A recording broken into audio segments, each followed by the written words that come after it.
안녕하세요. 저는 인천에 사는 40대 후반 여자입니다. 저는 얼마 전 배신을 당했어요. 배신을 한 사람은 20년 가까운 세월 동안 함께 산 남편이고요. 네, 제 남편은 바람을 피웠어요. 그것도 제 고등학교 동창과 말이죠. 어쩌다 이토록 우라통이 치미는 일을 겪게 됐는지 사연 보내볼게요. 저는 어릴 적 굉장히 가난했어요. 속된 말로 흙수저라고 하죠. 얼마나 가난했는지 저희 아버지는 제게 중학교까지만 졸업하라고 하더군요. 다행히 할머니의 만류 덕분에 고등학교에 진학할 수 있었지만요. 고등학교에 진학하게 된 저는 이를 악물었습니다. 가난한 집안 형편을 극복하기 위함이기도 했고, 저를 고등학교에 보내지 않으려던 아버지에게 보여주기 위한 것이기도 했죠. 그만큼 간절했거든요. 그렇게 하니 아버지도 저를 인정하시더라고요. 물론 제가 공부만 한 건 아니었어요. 공부를 열심히 하는 와중에도 교우 관계는 원만했습니다. 그 중에서도 가장 친한 친구는 짝꿍인 선이었어요. 선이는 피부도 하얗고 얼굴도 참 예쁜 아이였습니다. 공부를 잘 못하긴 했지만 예쁘게 태어나서 시집갈 걱정은 하지도 않았죠. 예쁜 얼굴을 가지지 못한 저는 선이가 참 부러웠어요. 그렇게 단짝이었던 선이가 내 뒤통수를 칠 줄은 그때는 상상조차 못했었네요. 아무튼 그런 학창 시절을 졸업한 후 저는 중견기업의 사무직원으로 취직하게 되었어요. 고소득이라고 할 수는 없지만 또래 여자들보다 월급이 높았기에 기분이 좋았죠. 그렇게 몇 년 뒤에 소식이 들려왔어요. 단짝 친구인 선이가 결혼을 했다는 소식이었습니다. 20대 초반의 결혼이라니. 친구들은 엄청 놀랐지만 남편의 재력을 듣고는 그럴만하다며 고개를 끄덕였어요. 남편의 직업이 의사인데다가 시아버지 직업 또한 병원장이기 때문이었죠. 친구들은 선의를 부러워했습니다. 예쁜 얼굴 가지고 시집 잘 갈 것 같다고 생각하긴 했지만 실제로 잘 가게 되니 엄청나게 부러웠던 거죠. 그렇게 몇 년 후 회사 생활을 하던 저 역시 결혼을 하게 됐어요. 남편은 저희 회사 과장으로 평범한 능력을 가진 사람이었습니다. 남편을 많이 사랑한 덕분인지 신혼생활과 동시에 아이가 덜컥 생겨버리더군요. 그래서 어쩔 수 없이 일을 그만두게 되어 저는 육아에 전념하기로 했습니다. 그러던 어느 날 남편이 제게 중요하게 할 말이 있다면서 충격적인 말을 꺼내더군요.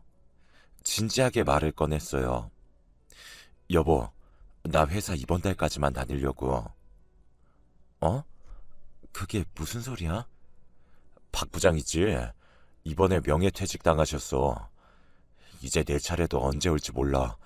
그러니까 잘리기 전에 그만두고 내 사업 시작하려고. 사업?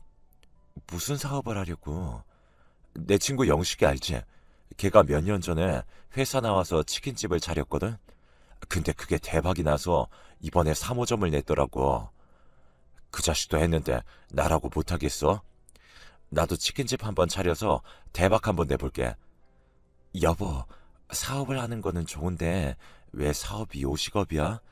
당신이 나랑 결혼하고 주방 한번 들어와 본 적이 있어?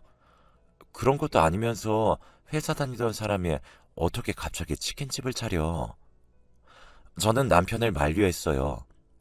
하지만 한번 사업에 꽂힌 남편을 말리기는 정말이지 쉽지가 않더군요. 결국 남편은 퇴사를 한 후 퇴직금과 살고 있는 집을 담보로 대출을 받아 치킨집을 크게 차렸습니다. 솔직히 못 믿어왔지만 남편이 하는 일이라 잠자코 지켜봤죠. 그런데 이 사람이 시간이 아무리 지나도 월급을 도통 가져다 주지 않더군요. 대체 왜 생활비를 주지 않냐고 물어도 투자금으로 썼으니 일단 있는 걸로 버티라고 하더군요. 하지만 그게 6개월이 지나가자 저는 결국 한 소리를 하고 말았어요. 당신 대체 뭐 하는 거야?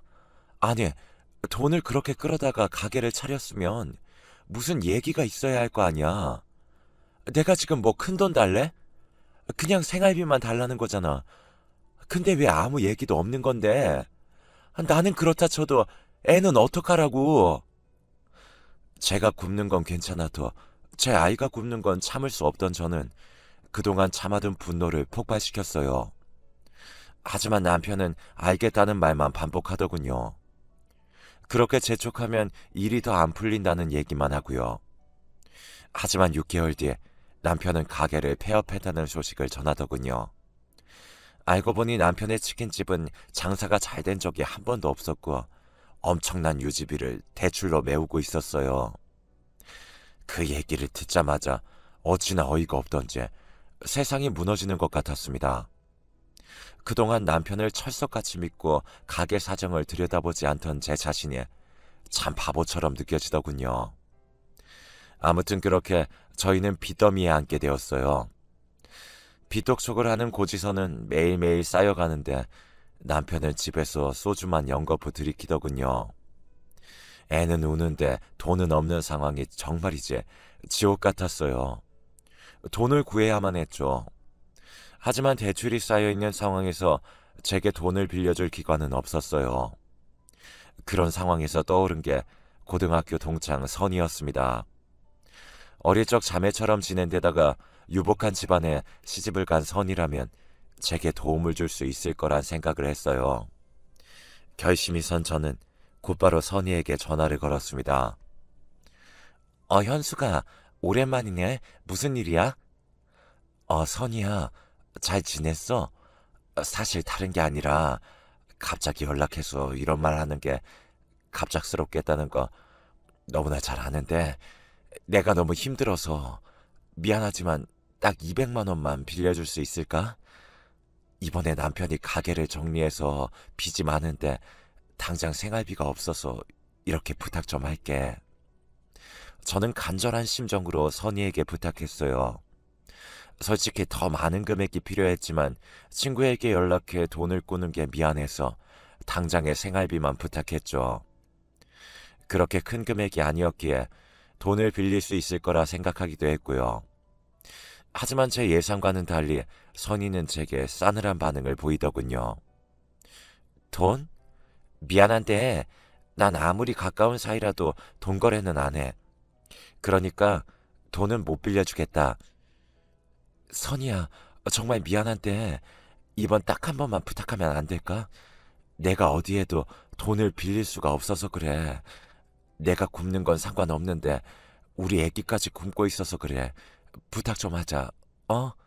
너도 애 엄마니까 이게 어떤 심정인지 알 거 아니야. 아니, 얘가 왜 이래? 안 된다고 말했잖아. 그리고 내가 애 엄마인 거랑 너랑 무슨 상관인데? 그 애가 내 애야? 네가 남편 잘못 만나서 애 분유값도 못 버는 걸 왜 내 탓을 하니? 정말 어이가 없어서. 됐고, 난 끊을 테니까 돈이나 꿀 거면 다시 전화하지 마. 선이는 그렇게 말하며 매몰차게 전화를 끊더군요.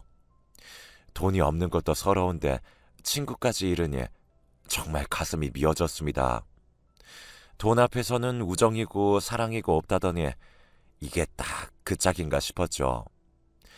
아무튼 날이 갈수록 불어나는 빚을 감당하지 못한 저희는 담보로 걸린 집을 넘기고 쪽방으로 이사를 갔어요. 다리 하나도 뻗기 힘든 좁은 방에 있으니 정말 막막하더군요. 솔직히 정상적인 사람이라면 해서는 안 될 상상까지 했어요. 하지만 활짝 웃는 아이를 보니 그것도 참아 못하겠더군요.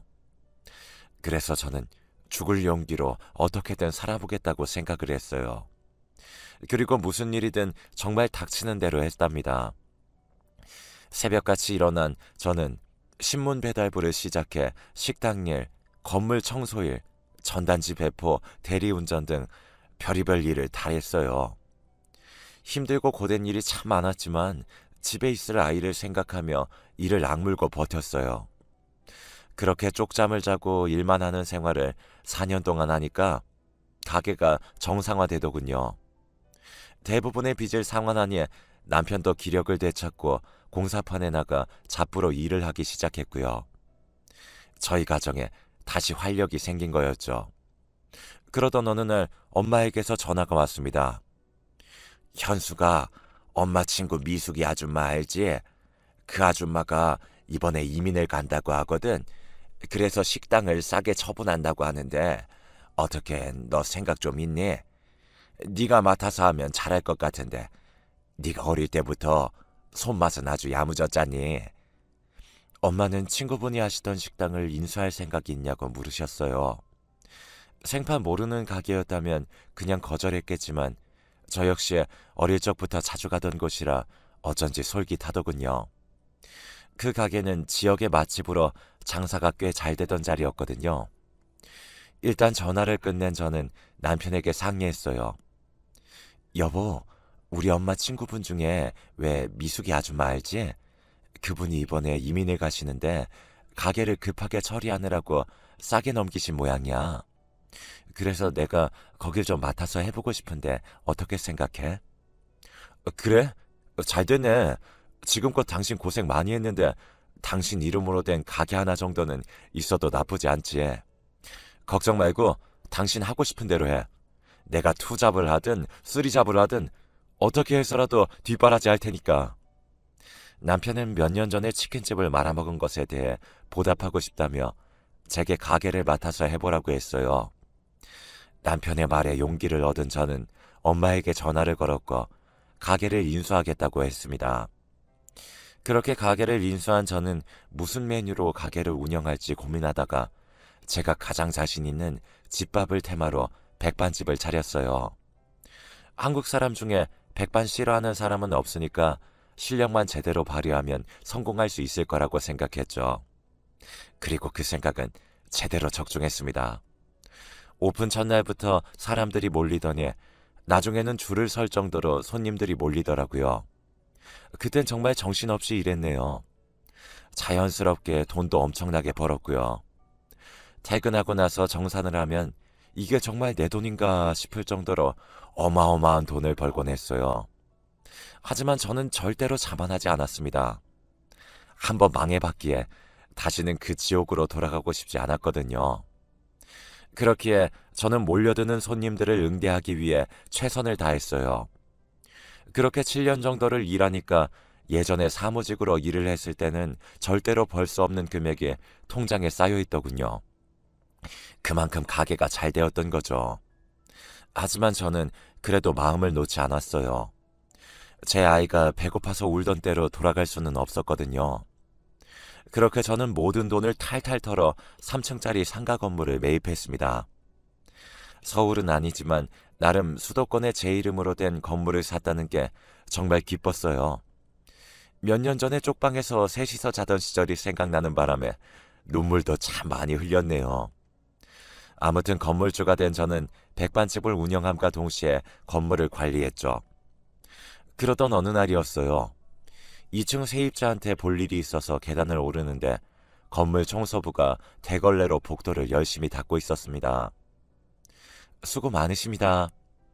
저는 고생하시는 분께 인사를 하고 올라가려 했어요. 그런데 얼핏 본 청소부의 얼굴이 낯익다는 생각이 들더군요.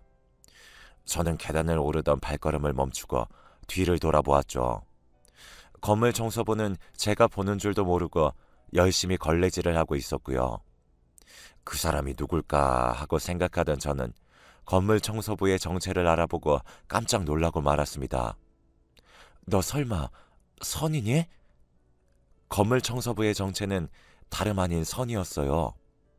청소 복장에 화장조차 하지 않아 긴가민가 했지만 확실히 선이더군요.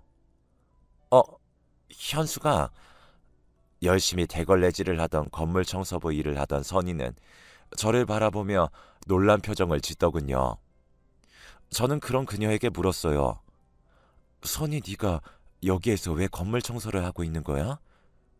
저는 이 상황에 도무지 이해가 되지 않았어요. 금수저 의사 남편을 만나 사모님 소리를 들으며 살고 있어야 할 선이가 건물 청소를 하고 있기 때문이었죠. 남편이랑 이혼하는 바람에 그렇게 됐어. 알고 보니 선이는 의사 남편과 이혼을 했다더군요. 사유는 말해주지 않았지만 남편 욕을 하지 않는 걸 보니 자신의 잘못으로 갈라선 듯 했어요. 그나저나 현숙이 너는 여기 웬일이야? 혹시 이 가게에서 장사해? 아니, 여기 그냥 내 건물이야. 뭐? 이 건물이 진짜 네 거라고? 선이 그 건물이 제 거라는 것을 믿지 못하겠는지 같은 질문을 몇 번이나 하더군요. 저 역시 같은 답변을 몇 번이나 해주었고요. 제 건물이란 걸 믿게 된 선이 얼굴이 파랗게 질리더군요. 자신은 남편에게 이혼을 당해 건물 청소하면서 힘들게 사는데 친구인 저는 건물주가 되어 이렇게 잘 살고 있었으니까요. 솔직히 저 역시 비슷한 감정을 느꼈습니다. 의사 사모님으로 떵떵거리며 살 줄 알았던 선이가 저렇게 초라하게 살고 있는 모습을 보니 마음이 안 좋더라고요. 일전에 돈을 빌려달라고 했을 때 매몰차게 거절했던 게 잊혀질 정도로 선이가 안쓰러웠죠. 아무튼 저희는 그렇게 인사를 하고 헤어졌어요. 저는 바쁜 백반집으로 돌아가야 했고 선이는 자신의 일인 건물 청소를 열심히 해야 할 테니까요. 저는 건물주가 되어서도 백반집과 건물 관리를 소홀히 하지 않았습니다. 비록 3층짜리밖에 안 되는 작은 건물이지만 제 희망이었기 때문이었죠. 저희 집안을 일으켜준 가게인지라 손님들에 대한 의리로라도 게을리 운영할 수 없었어요. 그러던 어느 날 남편이 제게 묻더군요. 여보, 혹시 건물 청소하는 사람이 당신 동창이야? 내 동창이야. 예전에 왜 내가 말했었지? 20대 초반에 의사한테 시집간 선이 기억하지? 근데 그분이 이번 월급 좀 가불해달라는데 어떡하지? 월세가 많이 밀려서 부탁 좀 한다던데. 남편에게 월급을 가불해달라고 했다는 선의의 부탁에 저는 고민했어요. 10년 전에 제 부탁을 거절했던 선의가 생각났기 때문이죠. 하지만 똑같이 굴면 똑같은 사람이 된다는 생각에 저는 가불해주라고 했습니다. 하지만 호의가 계속되면 권리가 된다고 가불은 한 번으로 끝나지 않더군요. 그때마다 남편은 가불을 해주었고 도저히 안 되겠다고 생각한 저는 선희에게 전화를 걸었습니다. 선희야, 너 월급 가불하는 거 말인데 이제부턴 안 될 것 같아.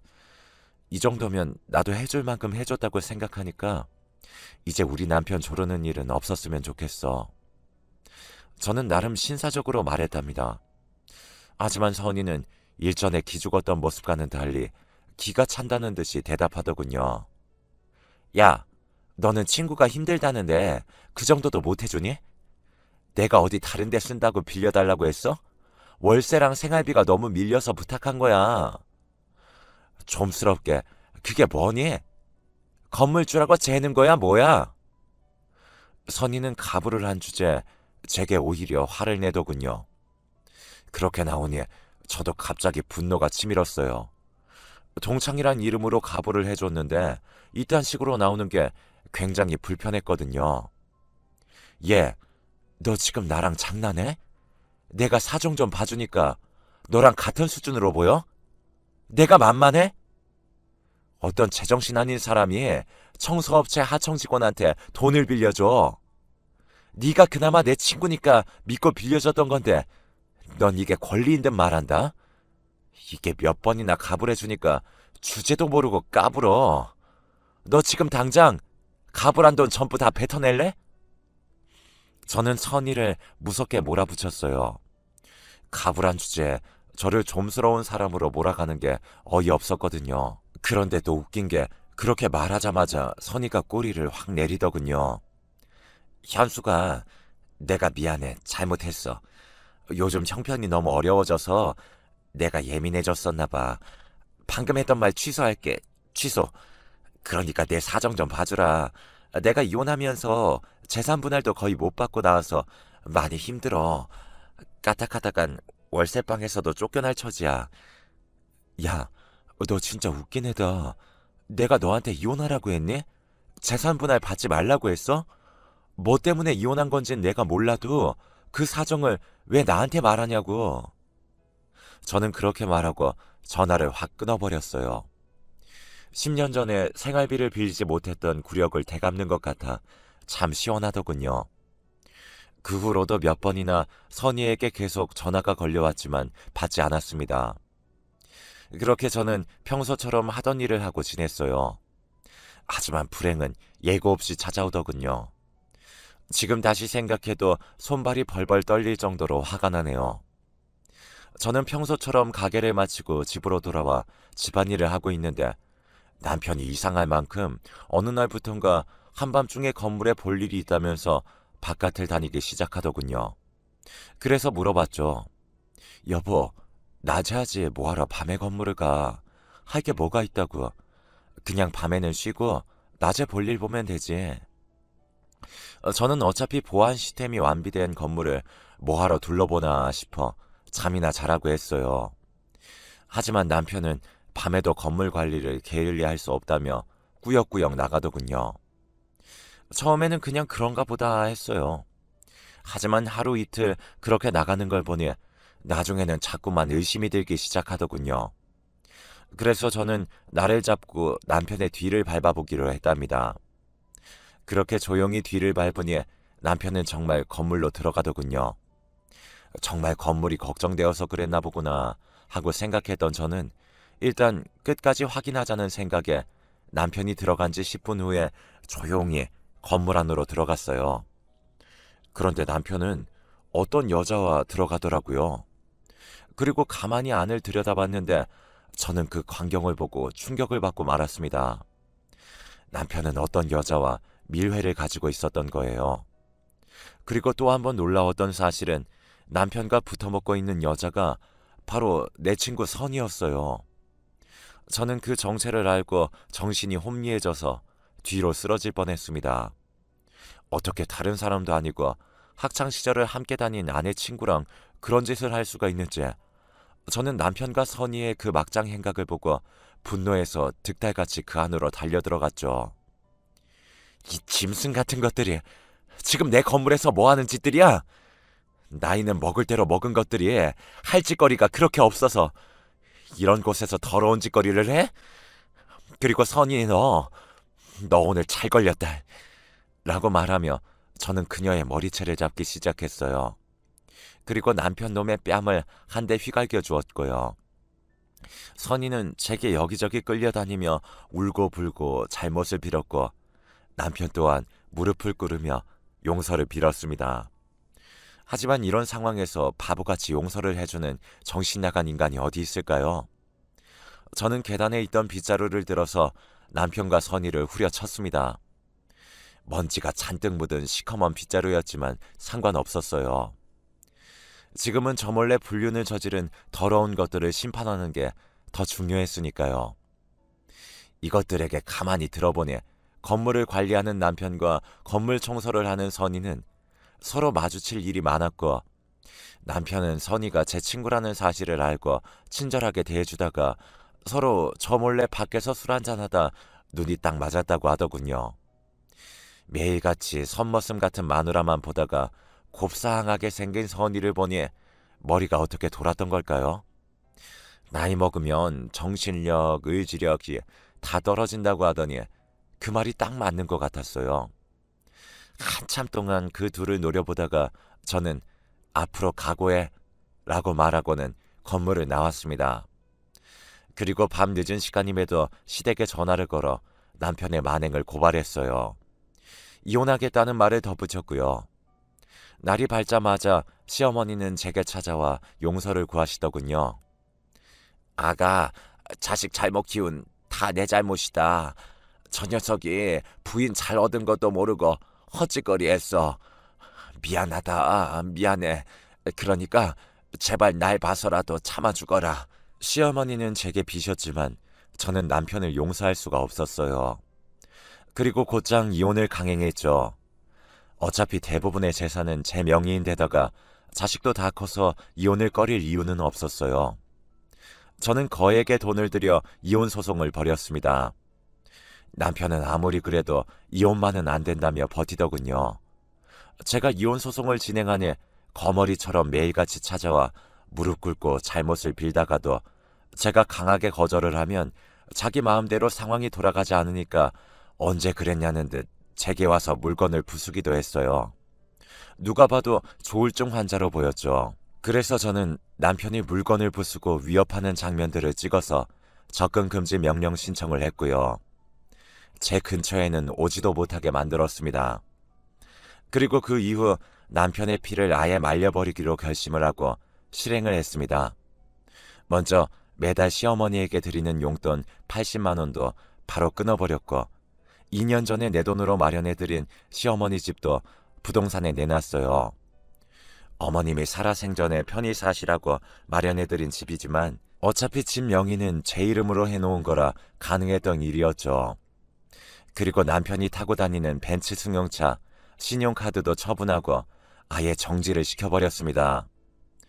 그걸 팔아버리니 전화에서는 소리를 꽥꽥 지르고 난리를 치더군요. 하지만 저는 눈 하나 꿈쩍 안 했습니다. 어차피 내 재산 그대로 돌려받는 것뿐이니까요. 남편이 어차피 신용불량 인생이었기에 사회생활 할 수 있는 모든 것들은 저를 통해서만 할 수 있었는데 아무것도 못하게 제가 두 손 두 발 다 묶어버린 거였죠. 과거에 한번 남편 신용불량 풀려고 한 적이 있었는데 남편이 그러더라고요. 어차피 당신이 있는데 뭐하러 그렇게 해. 당신 명의로 생활하면 되지. 라고 말이죠. 남편은 모를 겁니다. 지금 그 발언이 자기 인생을 처참하게 만들 수가 있고 후회할 말이었다는 사실을요. 본인도 이런 일이 벌어질 줄은 아마 꿈에도 생각을 못했겠죠. 남편은 어느 날 전화에서는 서럽게 울면서 말하더군요. 진짜 당신 무섭다. 꼭 이래야겠어? 아무리 그래도 어머님 집은 사실 때까지 살게 해드려야지. 지금 당신 집 한다는 소리를 듣고 한숨도 못 주무시고 있어. 내가 이렇게 부탁할게. 다른 건 다 당신 원하는 대로 하더라도 어머니 집만은 살 수 있게 해줘. 라면서 다 자기 때문에 어머니가 길거리에 나앉게 생겼다면서 울기 시작하는데 차마 들어줄 수가 없었어요. 아이고 이 사람아, 다 자업자득이야. 당신이 벌인 그 일 때문에 여러 사람이 고통받고 있어. 이런 게 겁났으면 그런 짓을 하지 말았어야지. 그리고 내가 왜 당신 부탁을 들어줘야 하는데? 당신과 이혼하면 이제 어머님도 나하고 남남이야.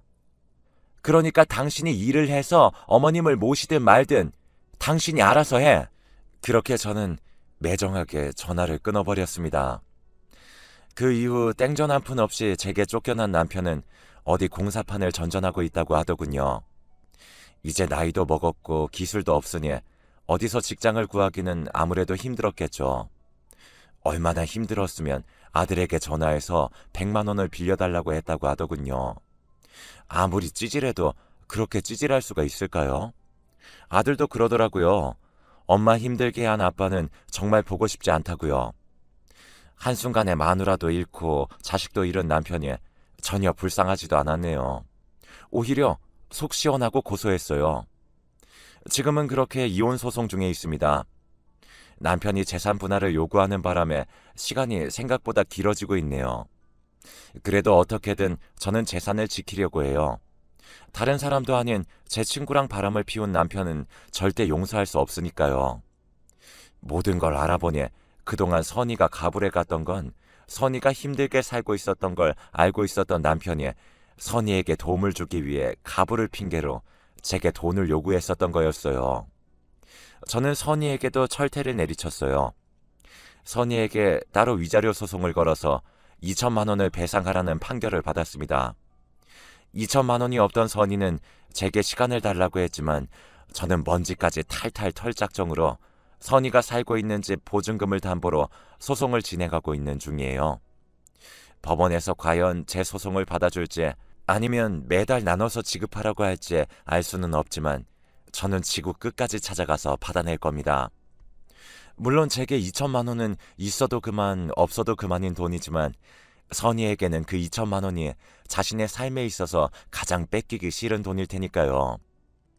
그렇게 저는 남편과의 소송, 선이와의 소송 결과를 각각 기다리고 있습니다. 변호사 말로는 조만간 결과가 나올 것 같다고 하는데 우선 기다려봐야겠죠. 제게 씻을 수 없는 죄를 지은 그들에게 꼭 벌을 주고 제 새로운 인생 살고 싶네요. 남의 눈에 눈물 나게 하는 사람들은 응당 벌을 받아야 일체 맞는 거라는 생각이 드니까요. 다들 힘든 시국에 조금만 더 힘내시고 우리 모두 활짝 웃을 수 있는 그날까지 아무쪼록 건강하고 좋은 일만 가득하시길 바라봅니다. 지금까지 제 사연 들어주셔서